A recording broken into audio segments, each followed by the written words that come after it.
Salam Pancasila dan salam penegakan hukum. Pagi tadi bangun saya, banyak sekali masyarakat dari Makassar yang mengirimkan berita dan minta untuk diulas oleh Rumah Pancasila, khususnya tentang penggerebekan di Batalion 120 yang kemudian mengakibatkan seorang polisi ya dengan pangkat Ibtu Faisal, beliau adalah Kanit Reskrim pada Polsek Talo, dicopot dari jabatannya. Minta kepada Rumah Pancasila untuk memberikan ulasan secara hukum dan dalam nilai-nilai Pancasila.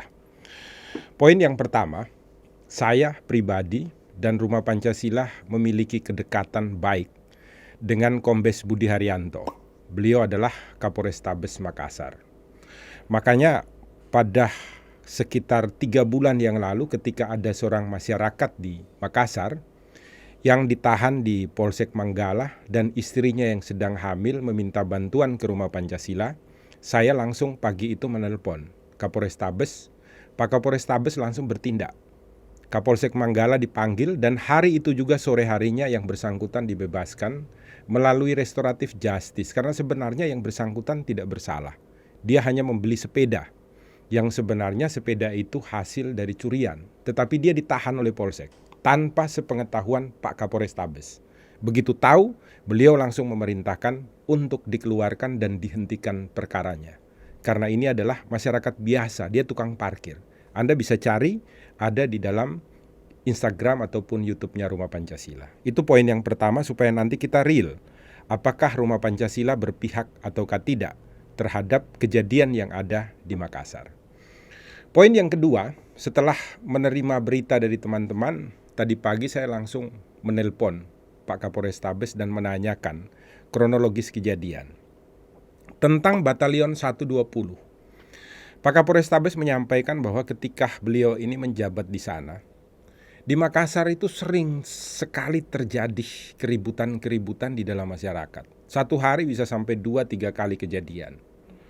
Untuk memberikan perlindungan, pengayoman, dan rasa kenyamanan bagi masyarakat di dalam kehidupan publik sehari-hari di Makassar, beliau itu ingin melakukan pendekatan kemanusiaan seperti yang sering dilakukan di wilayah Semarang ketika beliau menjabat sebagai Dirkrimsus dan Dirkrimum di Polda Jawa Tengah.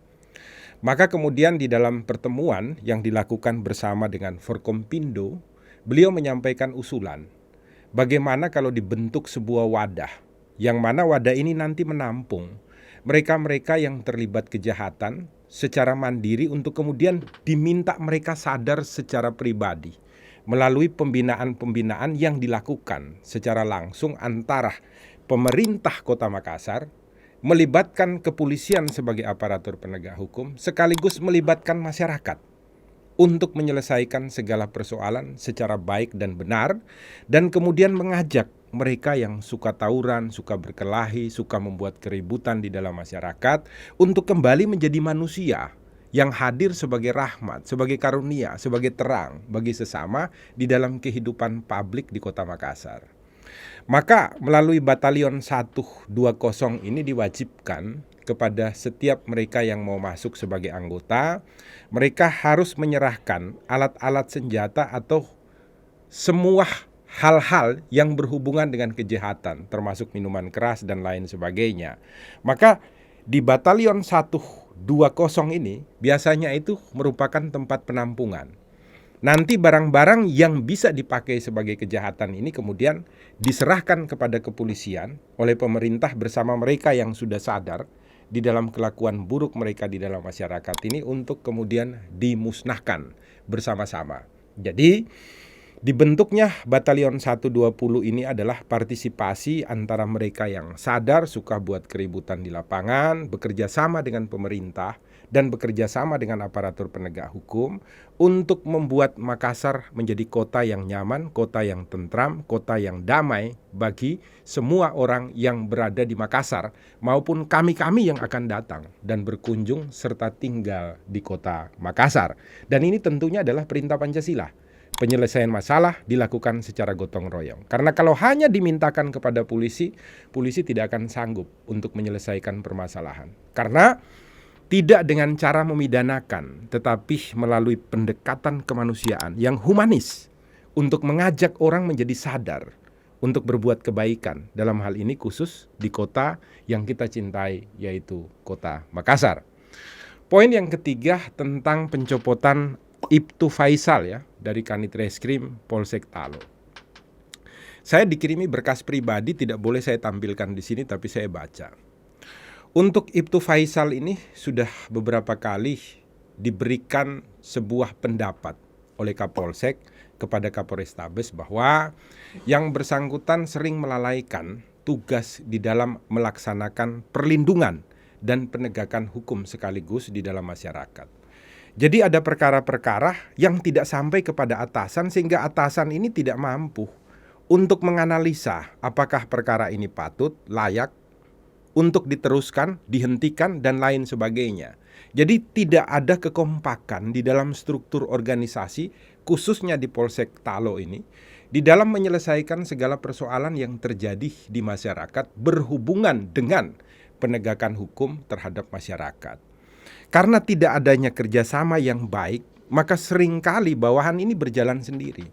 Maka tidak diharapkan kejadian-kejadian seperti di Jakarta, mungkin ya, termasuk yang rambe Pak Sambo ini tidak terorganisasi secara baik ini, membuat nanti masyarakat itu justru tidak nyaman, tidak aman, dan merasa diperlakukan secara sewenang-wenang oleh para oknum. Karena tidak bertindak di dalam satu jajaran. Sehingga Kapolsek sebagai pimpinan langsung di Polsek tidak mampu untuk memberikan pengawasan yang luas kepada yang bersangkutan. Jadi dasar pencopotan yang bersangkutan bukan karena yang bersangkutan ikut di dalam perkara penggerebekan yang dilakukan oleh unit Polda Makassar, bukan.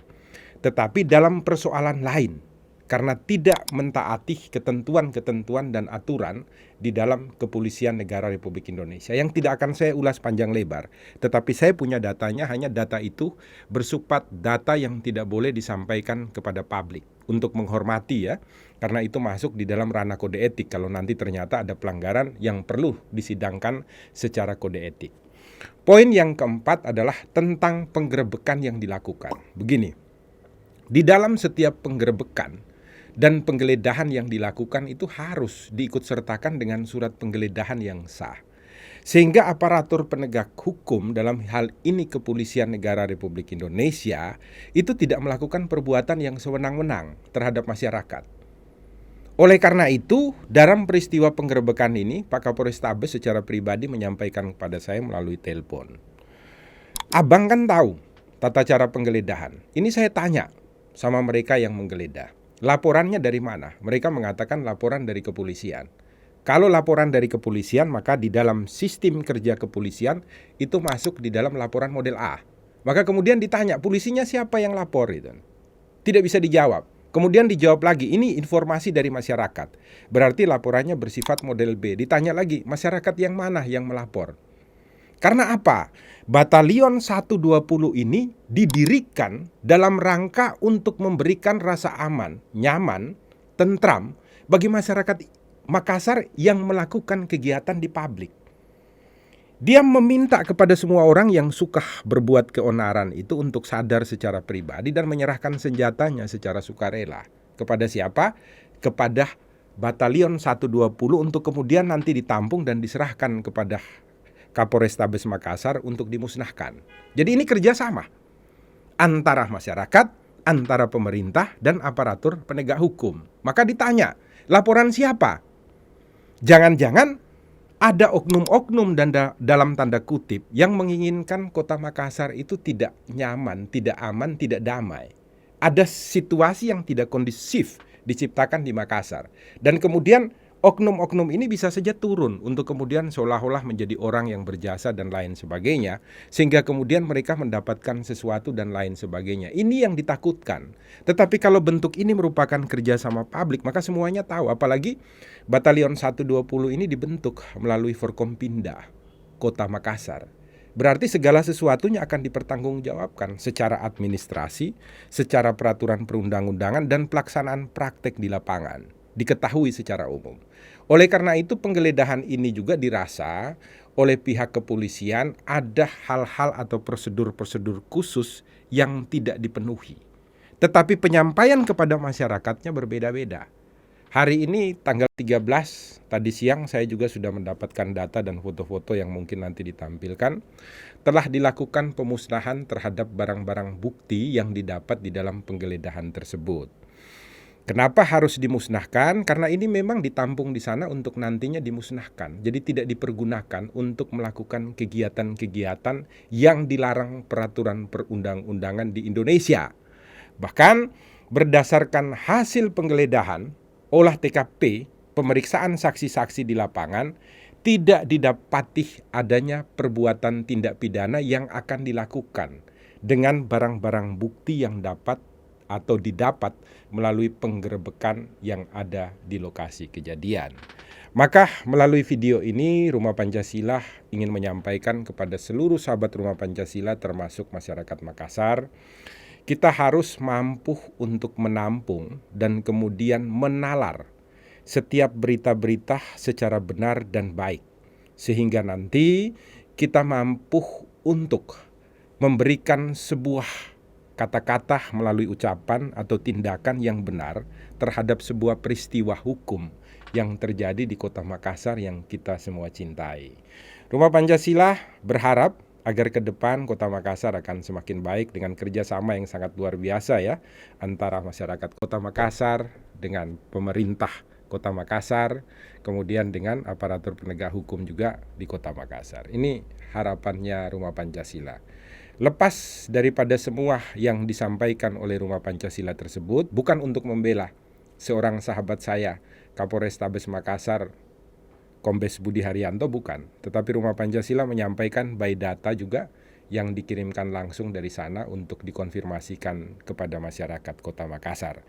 Jadi kalau Anda ingin berkomentar di sini, apapun, komentar itu adalah dalam rangka untuk menjaga Kota Makassar menjadi kota yang kondusif, kota yang damai, kota yang aman, kota yang tentram, kota yang mampu menunjukkan contoh gotong royong antara masyarakat, antara pemerintah, antara aparatur penegak hukum di dalam membuat kedamaian di Kota Makassar. Jangan lupa kalau ada kejadian-kejadian yang menarik di Kota Makassar, kirimkan ke Rumah Pancasila. Semoga kami mampu untuk mencari data yang benar dan kemudian menyampaikannya langsung kepada masyarakat di Kota Makassar.